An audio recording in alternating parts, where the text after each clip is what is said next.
Բարձր սիրելի հայրենակիցներ, եթերում կրկին քաղաքական խաչմերուկն է, այսօր արդեն մայիսի 2-ն է։ Այսօրվա հաղորդումը մեր կարևոր է եւ հետաքրքիր է նրանով, որ երեք երևի ձեզանից մի մասը արդեն տեղյակ է, շատ հետաքրքիր եւ պարզ, կարևոր, ուղիղ հայտարարություններով հանդես եկավ Ալեն Սիմոնյանը, Պետրոս Ղազարյանի մոտ եթերում այդ հարցին կանդրադառնանք, դրանից բացի հետաքրքիր տեղեկություններ ենք նոր ստանում, որ փաստացի Viber-ի Safe Azon-ը նույնպես փակում է Հայաստանի եւ Հայաստանից ապրանքների վաճառքը Ռուսաստանում, սա շատ լուրջ հերթական ճնշումն է Ռուսաստանի Դաշնության կողմից, այս հարցերը կքննարկենք, դրանից բացի կանդրադառնանք Ադրբեջանի նախագահի օգնականի առանցքային հայտարարություններ անող Ադրբեջանից հայ-ադրբեջանական կարգավորման գործով Հիքմետ Հաջիևի հայտարարություններին բավականին հետաքրքիր հայտարարություններով է նա հանդես եկել, մասամբ լավ, մասամբ վատ, բայց այնպիսի հայտարարություններով, որոնք որ չափազանց կարևոր են մեզ համար եւ շատ կարևոր է դրանք իմանալ եւ հասկանալ։ Կխոսենք նաեւ Ադրբեջանի հարաբերությունների մասին Եվրոպական խորհրդարանի հետ, բանաձևի մասին, թե ինչպես Ադրբեջանում շատ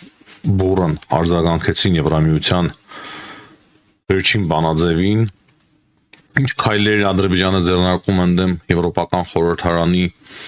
եւ դրանից բացի շատ հետաքրքիր հարցեր կան նաեւ աշխարհում Իրանի շուրջ այնքան կարևոր եւ հետաքրքիր զարգացումներ են, որ շատ կարևոր է դրանց անդրադառնալը, բայց նույն ժամանակ կարևոր է չխճճվելը, քանի որ շատ իրարամերժ կրկին հայտարարություններ եւ ոչ միայն հայտարարություններ, այլ նաեւ գործողություններ ունենք Իրանի շուրջ։ Ուկրաինայից էլ պետք է խոսենք, քանի որ Ուկրաինան հետաքրքիր հաջողություններ է ունեցել, կարողացել է խոցել ինքնաթիռներ։ Որպեսզի այս հարցերին ավելի մանրամասն անդրադառնանք, կխնդրեի ձեզ անպայման լայքել, բաժանորդագրվել, եթե մինչև հիմա չեք բաժանորդագրվել մեր ալիքին, ինչպես նաև գրել ձեր կարծիքը մեկնաբանությունների մեջ, ձեր մեկնաբանությունները իրոք շատ են մեզ օգնում, այնքան շատ են, որ չեմ հասցնում յուրաքանչյուրին արձագանքել եւ պատասխանել, բայց այնուամենայնիվ փորձում եմ անարձագանք չթողնել ձեր մեկնաբանությունները։ Ուրեմն սկսենք Viber-ի եւ Azon-ի այս որոշումից, որը որ կապված է Ռուսաստանի Դաշնության իշխանությունների հետ,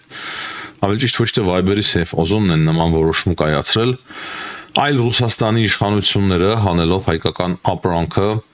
քանի որ դժվարություններ է առաջացել ապրանքների վաճառքի համար, Azon-ը եւ Viber-ը հանել են հայկական ապրանքները վաճառքից։ Եվ դա հերթական ճնշումն է արդեն ջերմուկից, կոնյակից հետո, որպեսզի Հայաստանում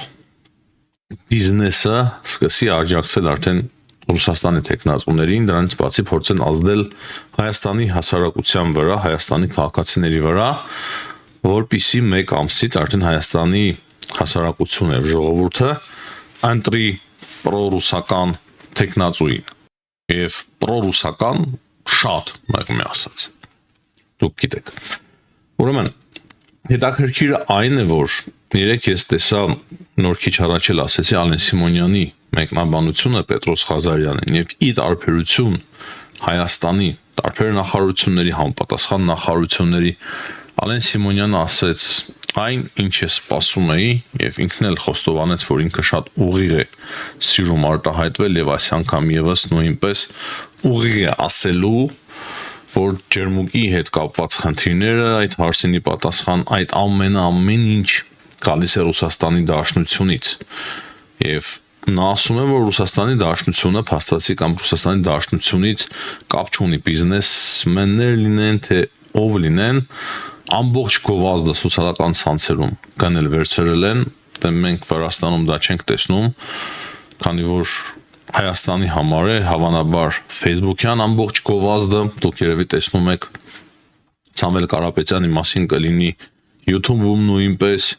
Սամվել Կարապետյանի մասին կլինի գովազդը, ինչայլոց գրեք շատ հետաքրքիր է, մենք էլ լսենք եւ իմանանք, հետաքրքիր է, չէ՞, մեկնաբանություններ են անում քաղաքական եւ հակառակ կարող է գովազդներն է ցուցադրում YouTube-ը, մենք էլ տեղյակ չենք ընդհանրապես ինչ է ցուցադրում, գովազդը գնում են եւ ցուցադրում են։ Այսինքն այդ հարցին եւ խնդրին անդրադարձավ Ալեն Սիմոնյանը եւ շատ կարեւոր հայտարարություն արեց, որ Ռուսաստանը օգտվում է նրանից, որ Հայաստանը ժողովրդավարական երկիր է, ժողովրդավարություն կա եւ բաց է ինտերնետը, փաստացի իրենք օգտվում են այդ ամենից եւ փորձում են այդ ամենի միջոցով Հայաստանում իշխանապողություն իրականացնել։ Եվ ամենակարևոր հայտարարությունը նրա այն էր, որ մենք թույլ չենք տալու, որպեսզի Հայաստանը վերածվի գուբերնիայի եւ մենք չենք դառնա Բելարուս։ Ես կարծում եմ, որ շատ ուղիղ տեքստով հայտարարեց Ալեն Սիմոնյանը այս մասին եւ հաշվի առնելով այն, որ խորհրդարանի ղեկավարը Հայաստանում նրա վարչապետից հետո երկրորդ կարևոր անձն է համարվում, սա շատ կարևոր եւ լուրջ պատասխանատու քաղաքական հայտարարություն է։ Ես չգիտեմ դրանից հետո իրենք ինչ խոսակցություն կունենան Նիկոլ Փաշինյանի հետ, միգուցե Փաշինյանը ասի, թե չարժեր նման բաց տեքստով ամեն ինչ ասել, քանի որ Փաշինյանը շատ ավելի զուսպ է իր հայտարարությունների մեջ, մենք տեսնում ենք նաև Ռուսաստանի մասով, ես շատ պարզ հասկանում եմ, թե ինչու է նա փորձում իրեն զուսպ պահել, բայց նույն ժամանակ հասարակությունը կարիք ունի նման հայտարարությունների, քանի որ տեսնում է գործընթացներ, հստակ գործընթացներ, իսկ Հայաստանի իշխանությունների կողմից, համապատասխան նախարարությունների կողմից ինչ որ անկապ հայտարարություններ են լսում, որոնք որ իրականում չեն համապատասխանում իրականության, ինչ որ նորմերի վերաբերյալ, չգիտես ինչու վերաբերյալ, չէ, ոչ մի նորմերի հետ կապված որևիցե խնդիր չկա։ Ջերմուկի հետ կապված խնդիրը դա քաղաքական խնդիր է։ Կոնյակի հետ կապված խնդիրները դա քաղաքական խնդիրներ են։ Օզոնի եւ վայբերիսի հետ կապված խնդիրները նույնպես քաղաքական խնդիրներ են եւ միանշանակ Հայաստանի հասարակությունը սպասում է համարձակ եւ անկեղծ հայտարարությունների եւ շատ լավ է, որ Ալեն Սիմոնյանը կարողացավ այդպիսի հայտարարություններով հանդես գալ ընտրություններից առաջ։ Բայց մեկը գրել էր, թե բայցերը քիչ ասեք, ես բայցերը հատուկ եմ ասում։ Քանի որ այդ բայցերի մեջ շատ կարևոր միտք կա։ Բայց կարևոր է, որ սրանից հետո Հայաստանի իշխանությունները անպայման լուրջ քայլեր ձեռնարկեն, որպեսզի իրենց հայտարարություններին, հատկապես Ալեն Սիմոնյանի հայտարարություններին ավելի լուրջ վերաբերվեն, նաև իրավապահ մարմինները։ Եթե իրոք չեք թույլ տալու, որպեսզի Հայաստանը չվերածվի Բելարուսի, պետք է շատ ավելի կոնկրետ, կտրուկ եւ ավելի շատ լուրջ գործողություններ ձեռնարկենք։ Ինչներիս է պետք, ամենայն անկեղծությամբ արի ճիշտը խոսենք, ինչներիս է մեզ պետք ժողովրդավարությունը, եթե այդ ժողովրդավարության միջոցով կարող է տապալեն մեր անկախ պետությունը, մեր անկախությունը, մենք առանց այն էլ մոտ 1000 տարի, լավ 700-800 տարի, եթե ավելի կոնկրետ լինենք, չենք ունեցել պետականություն։ Մեծ դժվարությամբ 1918 թվականին կարողացանք վերականգնել մեր պետականությունը մի քանի տարի անց, կրկին կորցրինք այն, դարձավ Հայաստանը խորհրդային, սակայն այնուամենայնիվ այնպես կորցրինք, որ հիմա հնարավոր ստացվեց 1990-ականներին վերականգնել Հայաստանի անկախությունը, բայց մենք հասկանում ենք, որ Հայաստանը իրականում դարձել է անկախ մոտ 2020 թվականից 22 թվականից հետո։ Ընդհանրապես մի քանի տարի է, որ մենք հստակ արտաքին քաղաքականության մեջ դա զգում ենք եւ տեսնում ենք, որ Հայաստանը նոր է հնչում որպես անկախ պետություն, նոր է դարձել որպես անկախ պետություն։ Եվ ինչ արժեք ունի ժողովրդավարությունը եւ ինչ իմաստ այդ ժողովրդավարությունը կամ ում է պետք այդ ժողովրդավարությունը, այդ ժողովրդավարության պատճառով Հայաստանը զրկվելու է իր անկախությունից։ Ես հիմա շատ սուր կտրուկ հայտարարություններ եմ անում, չէ, իրականում եթե անկեղծ լինենք, ժողովրդավարությունը մեզ պետք է, բայց մեզ պետք է այդ ժողովրդավարությունը մեծ սանիտարական դիզինֆեկցիա անցկացնելուց հետո, երբ որ օտար երկրները, օտար ուժերը չեն օգտվելու քո ժողովրդավարությունից, չեն փորձելու քո ժողովրդավարության միջոցով փոխել ընտրությունների ընթացքը եւ վերջ տանել քո անկախությանը, ահա այդ ժամանակ մեզ համար շատ կարևոր արժեք կլինի նույն ժողովրդավարությունը։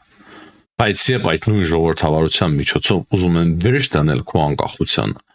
դու էլ պետք է շատ լուրջ եւ կտրուկ քայլերի դիմես, քանի որ ժողովրդի վարություն չի լինի, ժողովրդի վարություն չի լինի, այլ արտաքին միջամտություն է սա, արտաքին միջամտության միջոցով ժողովրդավարության ներքո իրականացնելու իրենց նենք ծրագրերը։ Հույսով եմ շատ པարզ եմ արտահայտվում, դրա համար ես ինքս իրոք ամենայն անկեղծությամբ ակնկալում եմ Հայաստանի իշխանություններից, իրավապահ համակարգից, որպեսզի ավելի կոշտ վարվեն, ավելի մեծ ջանքեր եւ երանգ գործադրեն, որպեսզի կարողանան բացահայտել բոլոր կոռուպցիոն անօրինական ռիսկերը, բոլոր եւ անզիջում գտնվեն ոչ միայն իրականացնողների, այլ նաեւ կազմակերպիչների նկատմամբ ամենավերևից ներքև եւ ամենաներքևից ամենավերև։ Հիմա անցնենք հաջորդ հարցերին, սիրելի հայրենակիցներ։ Ադրբեջանի խորհրդարանը հայտարարել է Եվրոխորհրդարանի հետ իր հարաբերությունների կասեցման մասին։ Դրանից բացի Ադրբեջանը սկսել է իր որոշումները, Ադրբեջանի խորհրդարանը իր բանաձևերն է ընդունում ընդդեմ Եվրոպական խորհրդարանի, հայտարարում են, որ իրենք նաև Եվրոնեստից են դուրս գալու, եւ ահա այս ֆոնին Ադրբեջանից հայտարարություններ են հնչում, Հիքմետ Գաջիևը հայտարարել է, որ նման լիազորություն չունի Եվրոպական խորհրդարանը նման որոշումներ կայացնելու համար։ Գաջիևի խոսքերով Եվրոպական խորհրդարանի այդ բանաձևը Հայաստանի մասով, որ բանաձև էր ընդունվել, ոչ մի նշանակություն չունի Ադրբեջանի համար եւ իրենք որևիցե պարտավորություն չունեն Եվրոպական խորհրդարանի նկատմամբ, իսկ Միլի Մեջլիսը Ադրբեջանը, ինչպես արդեն նշեցի, իր բանաձևն է ընդունել ընդդեմ Եվրոպական խորհրդարանի, որակելով Եվրոպական խորհրդարանի բանաձևը հակաադրբեջանական։ Նրանք նույնիսկ որակել են այդ բանաձևը այնպիսի բանաձև, որը որ վատացնում է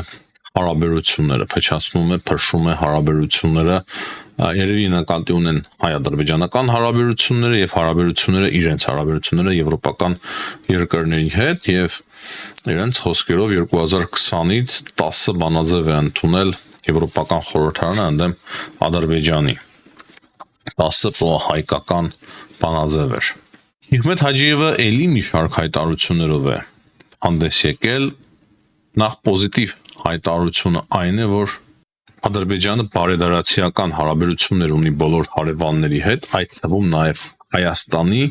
սակայն այստեղից հետո Հաջիևը այնպիսի հայտարարություններ է արել, որոնք որ իրոք մտահոգություններ են առաջացնում։ Նախ անդրադարձել է Լեռնային Ղարաբաղում հայկական հուշարձանների ոչնչացմանը, ասելով, որ դրանք անօրինական հուշարձաններ են, դրանք կառուցվել են օկուպացված տարածքների վրա, օկուպացիայից հետո եւ դրա համար դրանք բոլորը պետք է ոչնչացվեն, որևիցե օրինական հիմք չկա դրանց մնալու համար։ Այսինքն քրիստոնեական տաճարները, խաչքարերը, մշակութային կարևոր գործերը ինքը համարում է, որ անօրինական շինություններ են եւ անօրինական հուշարձաններ են, ինչը իրականում չի համապատասխանում իրականությանը։ Դրանից բացի Հիքմետ Հաջիևը անդրադարձել է հայ ռազմագերիներին եւ Ադրբեջանում ձերբակալված հայերի ճակատագրին։ Նրա խոսքերով, քանի որ հանցանք կա, դրա համար էլ պատիժ կա, այդ մարդիկ հանցագործության պատճառով են ձերբակալված եւ այստեղ էլ փորձում է ինքը արդարացնել Ադրբեջանի դիրքորոշումը եւ արձաբանել, թե ինչու իրենք չեն պատրաստվում ազատ արձակել բանտարկված եւ գերավարված հայերին։ Ահա սա իմ պատկերացմամբ իրոք շատ լուրջ խնդիր է հայ-ադրբեջանական հարաբերությունների կարգավորման համար։ Եթե իրենք ասում են, որ մեր սահմանադրությունը, Հայաստանի սահմանադրությունը խնդիր է, որպեսզի խաղաղության պայմանագիրը ստորագրվի, ես էլ համոզված եմ, որ հայկական գերիների պահելը Բաքվում նույնպես մեծ եւ շատ լուրջ խոչընդոտ է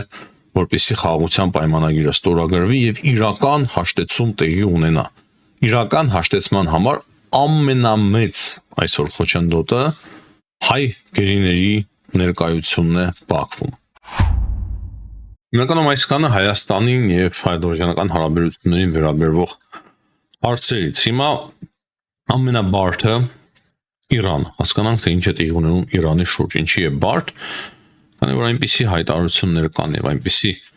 գործընթացներ կան, որոնցից շատ դժվար է հասկանալ թե իրականում ինչ է տեղի ունենում։ Ուրեմն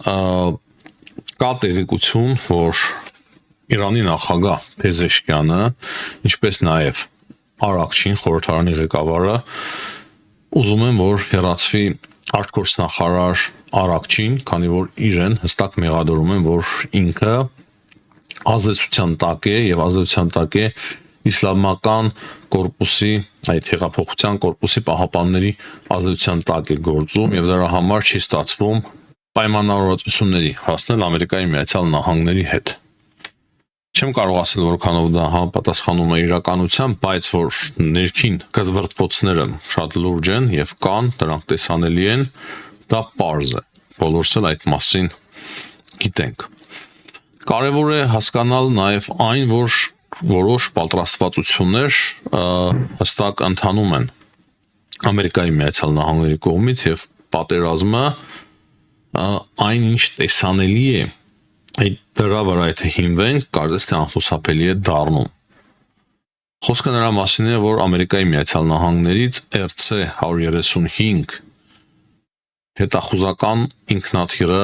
մեկնել է Մերձավոր Արևելք եւ այդ ինքնաթիռի միջոցով Ամերիկայի Միացյալ Նահանգները նոր կարևոր տվյալներ է հավաքագրելու Իրանից, նաեւ նրանից թե որտեղ եւ ինչպես պետք է հասցնել ավիահարվածներ։ Մենք երեք խոսում ենք նաև այն մասին, որ Իրանի հակաօդային պաշտպանությունը սկսել է հակազդել որոշ դրոների, երևի իսրայելական եւ ամերիկյան, փորձում են խոցել, խփել, դրա համար Իրանում, Իրանի ամբողջ տարածքում եւ հատկապես Թեհրանի վրա հակաօդային պաշտպանության հրթիռների պայթյուններ են լսվում։ Սա եւս ցուցիչ է նրա, որ պատերազմը կարող է վերսկսվել։ Դրանից բացի երեք հետաքրքիր շատ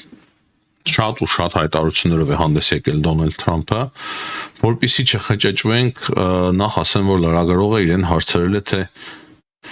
արդյոք ինքը որոշում կկայացնի Իրանին մինչև դժոխք հասցնելու հարցը, Թրամփը ասել է, որ մարդկային տեսանկյունից նա դա կնախընտրեր չանել։ Հիշեցնեմ, որ 3 օրը վերջնագրի վերջին Թրամփի կողմից տված Իրանին նույնպես ավարտվեց եւ դեռ ոչինչ տեղի փաստացի չունեցավ։ Դրանից բացի ամենակարևորը այն է, որ Սպիտակ տունը եւ անձամբ Թրամփը Սպիտակ տան միջոցով տեղեկացրել է կոնգրեսին, որ Իրանի նկատմամբ պատերազմը ավարտված է։ Բայց այդ հաղորդագրության մեջ, որը որ մենք ստանում ենք, կա նաեւ մի կետ, որ ամենայն հավանականությամբ ավարտված է, բայց չի բացառում, որ կարող է ռազմական գործողությունները վերսկսվեն։